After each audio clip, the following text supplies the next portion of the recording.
Ada orang berkata, dunia ini milik generasi 60-an kerana mereka menerajui kekayaan harta dunia. Ada pula yang berkata, dunia ini milik generasi 70-an dan 80-an kerana mereka memiliki pelbagai pengalaman.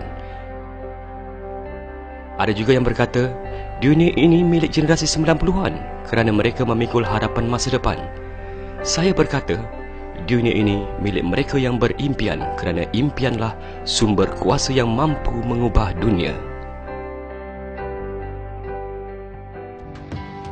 Kehidupan kita mengalah ke arah dunia internet. Apakah masalah paling serius di dalam dunia internet? Bukan kehebatan pesaing, tetapi kita langsung tidak mengenali pesaing kita sendiri. Pesaing baru sudah mengatur strategi dengan pemikiran internet untuk menembusi pasaran kita. Malangnya, kita langsung tidak menyedarinya. Apabila kita mula menyedari, kita sudah berada satu langkah di belakang. Persaingan yang paling sengit adalah persaingan tanpa sepadan. Kita selalu berfikiran, perniagaan hanya mahukan untung semata-mata, sehinggakan kita bersifat sinis terhadap produk dan perkhidmatan yang ditawarkan secara percuma. Kita terlalu sibuk dan leka menguruskan perniagaan konvensional tanpa mengetahui ancaman besar yang bakal menumpaskan kita dalam sekelip mata. Di antara fakta kukuh tentang isu ini ialah perisian antivirus berbayar rising.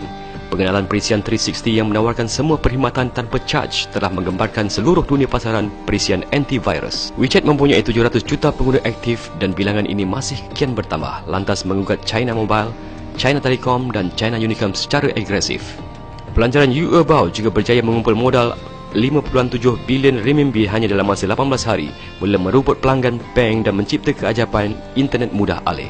Penyingkiran Kodak dari pasaran mula dilupai masyarakat. Syarikat gergasi konvensional seperti BlackBerry, Motorola, Nokia, Toshiba, Sony dan seumpamanya hanya menunggu gilirannya.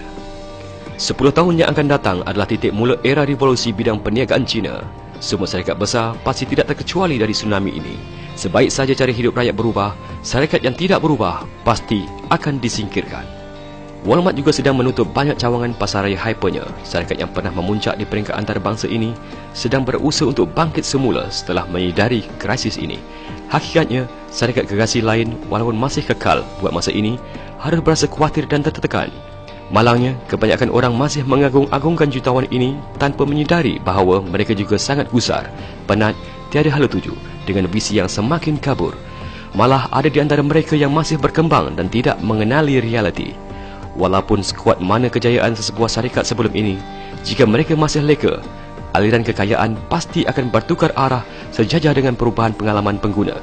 Nescaya mereka hanya mampu bertahan seketika sebelum rebah buat selama-lamanya. Syarikat yang merentasi sempadan bukannya syarikat yang profesional dan mempunyai pengalaman.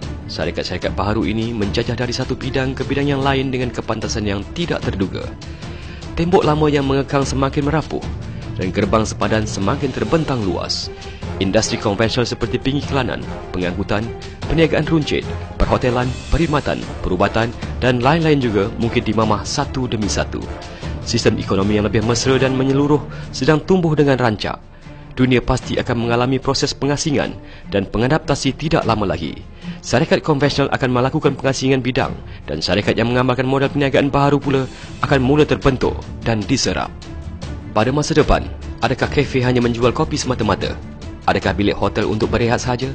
Adakah restoran hanya untuk menikmati makanan? Tidak mustahil KFC merangkap pusat interaksi dan pembelajaran belia. Tidak mustahil ruangan menunggu di sesebuah bank bakal menjadi tapak kedai buku. Tidak mustahil juga kabin kapal terbang bakal menjadi platform bersosial yang bertaraf antarabangsa. Jika anda gementar untuk menjangkaui batasan ini, lambat laun pasti orang lain akan menembusi pasaran anda. 10 tahun yang akan datang memperlihatkan satu perang perampasan tahta perniagaan. Banyak bakat baru bakal bermaharajalela di semua bidang. Seterusnya aliran data akan mengubah masa depan. Fikiran yang kolot akan luput dan digantikan dengan kod data. Dunia ini akan menemui fajar baharu dalam zaman penggiat data dan pengstoran cloud.